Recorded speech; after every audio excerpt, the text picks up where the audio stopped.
Bonjour à tous, ravi de vous retrouver dans Couleurs locales. La crise économique va laisser des traces en Suisse romande. À Genève, le groupe Agi Charmy ferme son site de production. Résultat, 140 suppressions de postes. Le choc a été rude pour les employés de cette entreprise centenaire de machines-outils. La colère, l'angoisse et puis la longue attente avant de recevoir sa lettre de licenciement.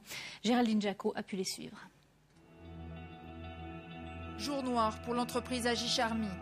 Après l'annonce des licenciements, c'est aujourd'hui qu'un employé sur deux va quitter la société. 20 ans de souvenirs.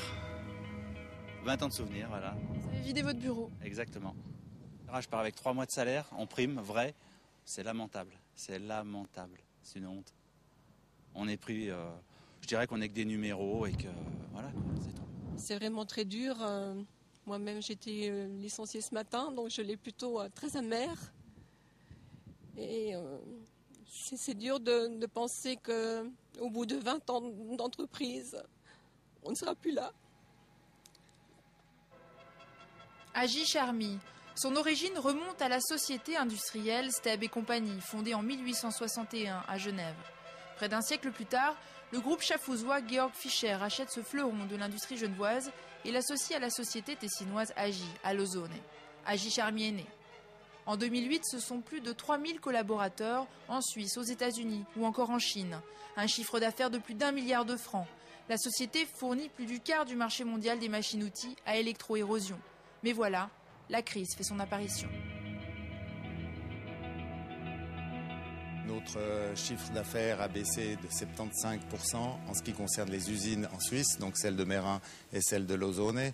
Et quand vous avez perdu 3/4 de votre volume, vous devez absolument faire quelque chose.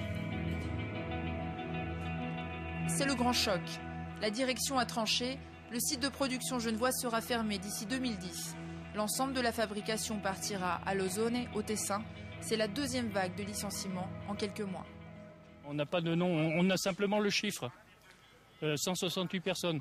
Mais d'ailleurs, chaque bluse, là, il y a une personne et une famille qu'on essaye pour l'instant de sauver encore. Mais bon, ça va être dur, je pense.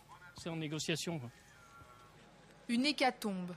La mort annoncée d'un des derniers grands de l'industrie genevoise. Les employés donc viennent à moi, se confient à moi en me disant voilà écoutez moi j'ai une famille à nourrir, je ne sais pas si demain avec ma tranche d'âge j'ai 40 ans, j'ai 45 ans, j'ai 50 ans, est-ce que demain je vais réussir à trouver du travail sur la plage de Genève, rester proche de ma famille ou est-ce que je vais devoir aller ailleurs? Et c'est vrai que c'est une grosse inquiétude.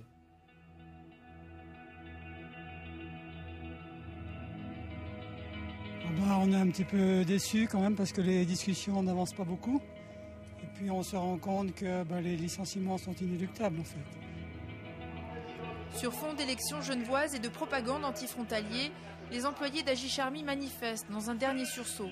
Ce soir-là, à minuit, les négociations entre les commissions du personnel et la direction seront terminées. Leur sort sera joué. C'est quand même une étoile qui est née à Genève, Charmy. C'est une nouvelle technologie qui est née à Genève. Et ça, c'est important que les gens le sachent. Sinon, dans quelques mois ou dans quelques années, personne ne saura rien de Charmy, de cette histoire. C'est un peu les derniers jours pour vous? Oui. C'est une agonie. C'est une agonie. Bon, cette situation nous oblige aujourd'hui à procéder à une réduction de l'effectif. La fameuse lettre de licenciement est finalement arrivée. Suite aux négociations, 27 postes ont pu être épargnés. Pratiquement tout le service a été renvoyé à la maison aujourd'hui. Et bon, on est 141 à être licenciés. Vous êtes un peu dégoûté? Écœuré, oui. Donc, comme beaucoup de mes camarades, quoi, on ne pensait pas que ça allait tomber sur nous, mais bon, GF Agi Charmy affiche clairement sa stratégie. Go East, en français cap à l'Est. Leur objectif, les pays d'Europe de l'Est et la Chine, là où tout coûte moins cher.